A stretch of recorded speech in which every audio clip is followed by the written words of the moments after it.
Hello everyone, welcome to 4 hours study. दोस्तों, daily current affair में आज हम देखने वाले हैं 21 नवंबर 2023 के करंट अफेयर्स के कुछ महत्वपूर्ण सवालों को। अगर आप किसी भी एग्जाम की तैयारी करते हैं तो वीडियो आपके लिए इम्पोर्टेंट है, इसलिए वीडियो को आप पूरा देखना। तो चलिए शुरू करते हैं। जो पिछले वाले वीडियो के रिवीजन क्वेश्चन है, अभी कई दिन से वीडियो नहीं आ पाया है। तो पिछले वीडियो में देखा था हमने सैयद मुस्तफ़ा अली ट्रॉफी 2023 का खिताब पंजाब टीम के द्वारा जीता गया है। वनडे में सबसे ज़्यादा शतक लगाने का रिकॉर्ड विराट कोहली के द्वारा बनाया गया है। तीनों सेनाओं का संयुक्त अभ्यास त्रिशक्ति प्रयार राजस्थान में शुरू हुआ है। 37वें इन्फेंट्री कमांडर्स सम्मेलन 2023 का आयोजन मध्य प्रदेश में हुआ। केंद्र सरकार ने वरिष्ठ मीडिया कंसल्टेंट अमित आर्य को नियुक्त किया है। हाल ही में भारत निर्वाचन आयोग ने स्टेट आइकॉन के रूप में दिव्य कीर्ति सिंह को नियुक्त किया है। तमिलनाडु राज्य सरकार ने प्रोजेक्ट डॉल्फिन को लागू करने का आदेश जारी किया है। सुब्रत रॉय सारा ग्रुप के प्रमुख थे, जिनका अभी हाल ही में निधन हुआ। हर साल बाल दिवस 14 नवंबर को मनाया जाता है। दिवाली की पूर्व संध्या पर अयोध्या ने 22.23 लाख मिट्टी के दिए जलाने का विश्व रिकॉर्ड बनाया है। तो आज का पहला सवाल है, वर्ल्ड कप 2023 का चैंपियन कौन बना है? तो ये जो फाइनल है इसका भारत और ऑस्ट्रेलिया के बीच खेला गया था। तो अपना भारत रहा है इसमें उप विजेता और ऑस्ट्रेलिया रहा है विजेता। आंसर ऑप्शन नंबर बी है, ऑस्ट्रेलिया। 19 नवंबर को अहमदाबाद के नरेंद्र मोदी स्टेडियम में क्रिकेट वर्ल्ड कप 2023 का फाइनल मैच खेला गया। इसमें ऑस्ट्रेलिया ने भारत को 6 विकेट से हराकर चैंपियन जीत ली है। ऑस्ट्रेलिया ने छठी बार वनडे वर्ल्ड कप जीता है। इससे पहले ऑस्ट्रेलियाई टीम 2015, 2007, 3 और 1999, 1987 में चैंपियन बनी थी। इस मैच में टीम इंडिया टॉस हारकर पहले बल्लेबाजी करते हुए 240 रन पर ऑल आउट हो गई।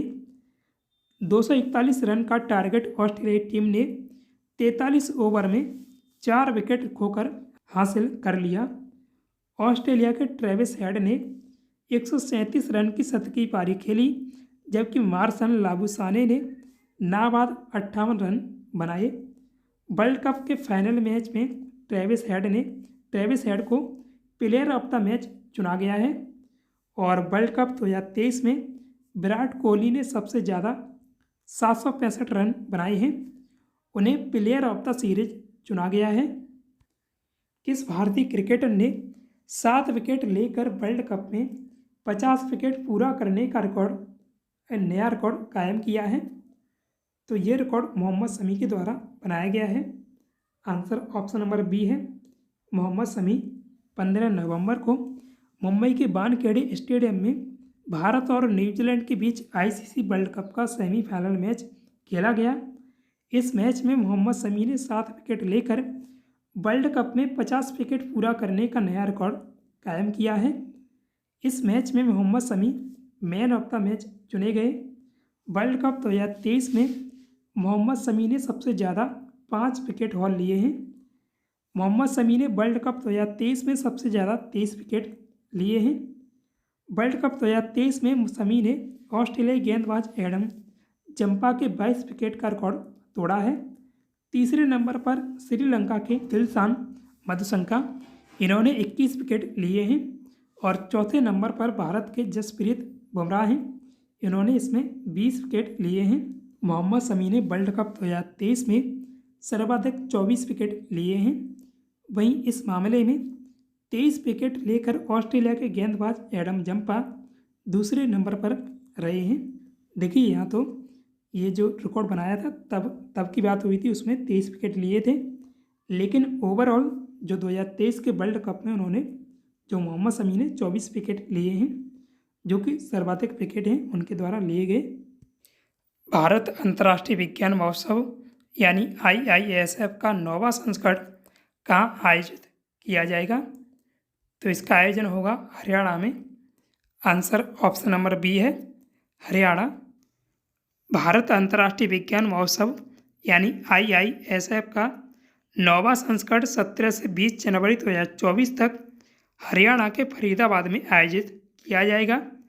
इसका उद्देश्य बड़े पैमाने पर लोगों को प्रेरित करना और छात्रों, शिक्षकों, वैज्ञानिकों, शोधकर्ताओं, इंडस्ट्री के प्रोफेशनल्स, एंटरप्रेन्योर्स और साइंस कम्युनिकेटर्स जैसे स्टेक होल्डर्स के लिए एक प्लेटफार्म मुहैया कराना है। भारत अंतर्राष्ट्रीय विज्ञान महोत्सव का 9वें संस्करण के आयोजन की घोषणा 15 नवंबर को विज्ञान एवं प्रौद्योगिकी मंत्रालय की ओर से की गई है। भारत अंतर्राष्ट्रीय विज्ञान महोत्सव 2024 की थीम है अमृत काल में विज्ञान और प्रौद्योगिकी, सार्वजनिक लोक संपर्क और इंग्लिश में science and technology public outreach in Amrit Kaal है।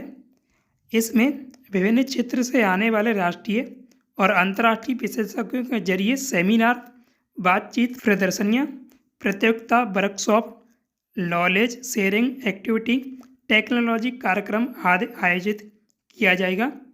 इसके आयोजन की शुरुआत प्रधानमंत्री नरेंद्र मोदी के नेतृत्व में विज्ञान और प्रौद्योगिकी मंत्रालय और पृथ्वी विज्ञान मंत्रालय के सहयोगात्मक प्रयासों के माध्यम से और विज्ञान भारती के सहयोग से हुई थी। साल 2015 से शुरू हुए इस कार्यक्रम का अब तक 8 संस्करणों का आयोजन भारत के विभिन्न भौगोलिक क्षेत्रों में हो चुका है। साल 2021 में अंतरिक्ष विभाग और परमाणु ऊर्जा विभाग भी IISF का अभिन्न अंग बन गए। तीसरे हॉकी इंडिया सीनियर महिला इंटर डिपार्टमेंटल नेशनल चैंपियनशिप का उद्घाटन किसके द्वारा किया गया है? तो केंद्रीय मंत्री हरदीप सिंह पुरी ने इसका उद्घाटन किया है। आंसर ऑप्शन नंबर सी है, हरदीप सिंह पुरी। केंद्रीय पेट्रोलियम मंत्री हरदीप सिंह पुरी ने 15 नवंबर को तीसरे हॉकी इंडिया सीनियर महिला इंटर डिपार्टमेंटल नेशनल चैंपियनशिप 2023 का उद्घाटन शिवाजी स्टेडियम जो नई दिल्ली में स्थित है वहाँ किया गया है। इस टूर्नामेंट की मेजबानी इंडियन ऑयल कॉरपोरेशन लिमिटेड कर रही है। इस कार्यक्रम में भारत में हॉकी के इतिहासकार और लेखक श्री के अरमुगम को खेल के उनके योगदान के लिए सम्मानित किया गया है। तीसरे हॉकी इंडिया सीनियर महिला इंटर डिपार्टमेंटल नेशनल चैंपियनशिप में 8 टीमें भाग ले रही हैं। इसमें ये टीमें शामिल हैं। पहली, all India police sports control board. दूसरी, रेलवे स्पोर्ट्स प्रमोशन बोर्ड। तीसरी, यूको बैंक। और चौथी, स्पोर्ट्स अथॉरिटी ऑफ इंडिया। पाँचवीं, यूनियन बैंक ऑफ इंडिया। छठी, सशस्त्र सीमा बल। सातवीं, तमिलनाडु पुलिस। और आठवीं, host Indian oil corporation women है। हॉकी इंडिया के महासचिव भोलानाथ सिंह हैं। वर्तमान में इंडियन ऑयल के चेयरमैन श्रीकांत माधव हैं। Life time disturbing the peace award 2023 से किसे सम्मानित किया गया है? तो ये अवार्ड सलमान रुश्दी को मिला है। आंसर ऑप्शन नंबर बी होगा, सलमान रुश्दी। प्रसिद्ध लेखक सलमान रुश्दी को 14 नवंबर के दिन पहले life time disturbing the peace award से सम्मानित किया गया है। उन्हें ये पुरस्कार बैकलेब हेवेल सेंटर द्वारा प्रदान किया गया है। सलमान रुश्दी को अक्टूबर महीने में जर्मन बुक ट्रेड का 2023 के लिए शांति पुरस्कार मिला था। बैकलेब हेवेल सेंटर को पहले बैकलेब हेवेल लाइब्रेरी फाउंडेशन के नाम से जाना जाता था। यह मैनहट्टन के अपर ईस्ट साइड में स्थित है। अहमद सलमान रुश्दी एक भारतीय मूल के ब्रिटिश अमेरिकी लेखक हैं। पिछले साल अगस्त के महीने में रुश्दी पर चाकू से हमला हुआ था, जिसके बाद उन्होंने अपनी दाहिनी आंख की रोशनी खो दी थी और उनके एक हाथ ने काम करना बंद कर दिया था। इसके अलावा मिस्र के कार्यकर्ता अला अब्देल फतेह को disturbing the peace award to a courageous writer at risk प्रदान किया गया है।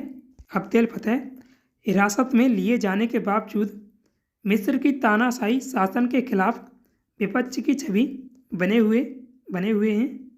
स्वतंत्रता सेनानी बिरसा मुंडा की जन्मस्थली ओले हाथू का दौरा करने वाले देश के पहले प्रधानमंत्री कौन बने हैं? तो पीएम नरेंद्र मोदी बने हैं। आंसर ऑप्शन नंबर सी है, नरेंद्र मोदी। 15 नवंबर को प्रधानमंत्री नरेंद्र मोदी ने बिरसा मुंडा की जयंती पर झारखंड के ओले हाथू का दौरा किया।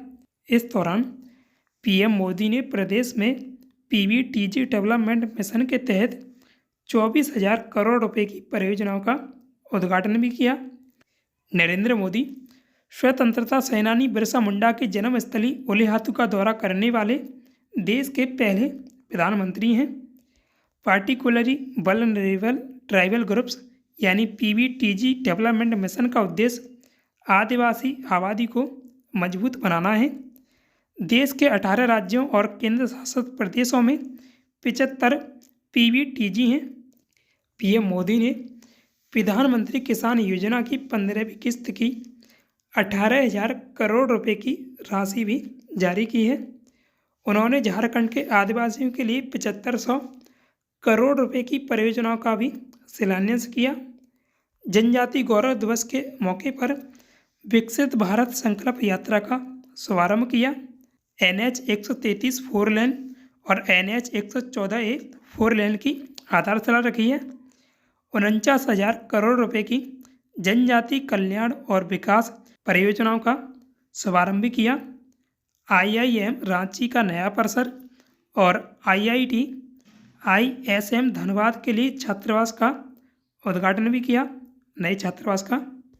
हाल ही में RBI ने एक्सिस बैंक पर कितने लाख रुपए का जुर्माना लगाया है? तो इसका आंसर ऑप्शन नंबर बी है, 90.92 लाख रुपये।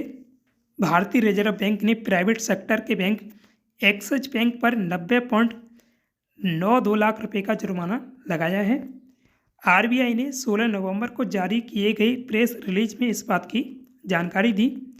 भारतीय रिजर्व बैंक की स्थापना भारतीय रिजर्व बैंक अधिनियम 1934 के प्रावधानों के अनुसार 1 अप्रैल 1935 को हुई थी। प्रेस रिलीज में बताया कि एक्सिस बैंक पर यह कार्रवाई RBI के बनाए गए नियमों का पालन न करने के कारण की गई है। इसके मुताबिक एक्सिस बैंक ने नो योर कस्टमर यानी KYC के नियमों का पालन नहीं किया था। बैंक कुछ ग्राहकों के आइडेंटिटी और एड्रेस डिटेल से जुड़े रिकॉर्ड को रखने में विफल रहा है। बैंक ने KYC से जुड़े 2016 के दिशा निर्देशों का पालन नहीं किया। एक्सिस बैंक के कुछ रिकवरी एजेंट्स लोन लिए गए ग्राहकों से कर्ज वसूली करते वक्त उचित व्यवहार नहीं कर रहे थे। एक्सिस बैंक के अलावा RBI ने मणप्पुरम फाइनेंस पर भी कार्रवाई करते हुए 42.78 लाख रुपए का जुर्माना लगाया है। इस फाइनेंस कंपनी पर यह कार्रवाई non banking finance company, systematically important non deposit taking company और डिपॉजिट टेकिंग कंपनी 2016 के नियमों का उल्लंघन के कारण लगाया गया है। RBI के मौजूदा गवर्नर शक्तिकांत दास हैं और RBI का मुख्यालय मुंबई, महाराष्ट्र में स्थित है। एक्सिस बैंक के CEO अमिताभ चौधरी हैं और इसका मुख्यालय मुंबई, महाराष्ट्र में ही स्थित है। मणप्पुरम फाइनेंस के CEO और MD BP नंद कुमार हैं और इसका मुख्यालय त्रिशूर, केरल में स्थित है। दुनिया की दूसरी सबसे महंगी कार की नीलामी किस देश में हुई है? तो इसकी नीलामी अमेरिका में की गई है। आंसर ऑप्शन नंबर सी है, अमेरिका। 13 नवंबर को अमेरिका के न्यूयॉर्क शहर में स्पोर्ट्स कार 1962 फरारी GTO 250 की नीलामी की गई। इस कार की बिक्री $51.7 मिलियन यानी लगभग 430 करोड़ रुपए में हुई है। दुनिया भर में फरारी GTO 250 के सिर्फ जो 36 मॉडल ही तैयार किए गए थे। इस कार ने फरारी क्लब ऑफ अमेरिका में कैवेलिनो क्लासिक में FCS प्लेटिनम पुरस्कार जीता था। GTO 250 ने 2011 पेबल बीच कॉनकोर्स डी एलिंगेस में GTO वर्ग में भी दूसरा स्थान प्राप्त किया था। 5 speed dog leg manual gear box की यह कार सिर्फ 6.1 सेकंड में 0 से 100 किलोमीटर प्रति घंटा की रफ्तार पकड़ सकती है। फरारी कंपनी की स्थापना 1939 में हुई थी और इसका हेडक्वार्टर इटली में स्थित है। हाल ही में किस बैंक ने यूपीआई लाइट लॉन्च किया है? तो ये फेडरल बैंक के द्वारा लॉन्च किया गया है। आंसर ऑप्शन नंबर सी होगा, फेडरल बैंक। बैंक इनोवेशन में अग्रणी बैंक फेडरल बैंक ने यूपीआई लाइट लॉन्च किया है। यह भारत में छोटे अमाउंट का डिजिटल ट्रांजैक्शन करने में मदद करेगा और इसमें किसी पिन को डालने की ज़रूरत नहीं होगी। फेडरल बैंक लिमिटेड की स्थापना 23 अप्रैल 1931 को हुई थी। भारतीय राष्ट्रीय भुगतान निगम यानी एनपीसीआई द्वारा साल 2022 में तीव्र और अधिक कुशल छोटे अमाउंट के पेमेंट की बढ़ती मांग को पूरा करने के लिए यूपीआई लाइट को लाया गया था। उपयोगकर्ताओं के मोबाइल डिवाइस और भारतीय राष्ट्रीय भुगतान निगम के बीच सीधे लेन देन की सुविधा प्रदान करके यूपीआई लाइट कोर बैंकिंग प्रणाली पर तनाव को कम करता है। जो ट्रांजैक्शन की लिमिट है, प्रत्येक ट्रांजैक्शन की लिमिट 500 रुपये तक है और प्रतिदिन 4000 रुपये तक का ट्रांजैक्शन किया जा सकता है। यूपीआई लाइट अकाउंट में अधिकतम 2000 रुपये तक रख सकते हैं। फेडरल बैंक के मौजूदा सीईओ श्याम श्रीनिवासन और इसका मुख्यालय कोची, केरल में स्थित है। अंतर्राष्ट्रीय छात्र दिवस कब मनाया जाता है? तो ये दिवस हर साल 17 नवंबर को मनाया जाता है। आंसर ऑप्शन नंबर बी है, 17 नवंबर। हर साल 17 नवंबर को विश्व भर में अंतर्राष्ट्रीय छात्र दिवस मनाया जाता है। इस दिन दुनिया भर में अंतर्राष्ट्रीय छात्र दिवस के महत्व को समझाया जाता है। आज के दिन अंतर्राष्ट्रीय छात्रों के सामने आने वाली चुनौतियों के बारे में चर्चा की जाती है और आज के दिन साल 1939 में प्राग में एक विश्वविद्यालय पर हुए नाजी आक्रमण की सालगिरह के रूप में भी मनाया जाता है। इस आक्रमण के दौरान नाजियों ने लगभग 1000 छात्रों को कैद कर लिया था और विश्वविद्यालय को भी बंद कर दिया था। कई अन्य को मार डाला और प्रताड़ित किया गया था। तो आज के इस वीडियो में बस इतना ही। अब जानते हैं पिछले वाले वीडियो में जो पूछे गए सवाल का उत्तर। तो ये सवाल था, देश के भीतर किसी अर्थव्यवस्था में वस्तुओं और सेवाओं के कुल उत्पादन साथ ही किसी विशिष्ट अवधि के दौरान मूल्य ह्रास को मापने के लिए निम्न में से किसका उपयोग किया जाता है? तो इसका आंसर ऑप्शन नंबर सी है, सकल घरेलू उत्पाद। जीडीपी यानी ग्रॉस डोमेस्टिक प्रोडक्ट या सकल घरेलू उत्पाद किसी एक साल में पैदा किए गए सभी सामानों और सेवाओं के कुल वैल्यू को कहते हैं। जीडीपी आर्थिक गतिविधियों के स्तर को दिखाता है और इससे यह पता चलता है कि किन सेक्टरों की वजह से इसमें तेजी या गिरावट आई है। भारत में सेंट्रल स्टैटिस्टिक्स ऑफिस यानी सीएसओ साल में 4 बार तिमाही के रूप में जीडीपी का आकलन करता है। सकल राष्ट्रीय उत्पाद या जीएनपी में केवल सामान और सेवाएं शामिल हैं जो भारत के निवासियों द्वारा उत्पादित की जाती हैं, चाहे वे भारत में काम कर रहे हों या विदेश में। तो आज का टेस्ट क्वेश्चन है, छठ पर्व या छठ व्रत में किसकी उपासना की जाती है? तो इसका आंसर आप कमेंट में दीजिएगा। सो दोस्तों, उम्मीद करता हूँ आपको वीडियो पसंद आया होगा। वीडियो को लाइक करें, साथ ही डेली करंट अफेयर्स के वीडियो पाने के लिए अपने 4 आवर्स स्टडी चैनल को सब्सक्राइब भी कीजिएगा। Thanks for watch this video. जय हिंद, जय भारत।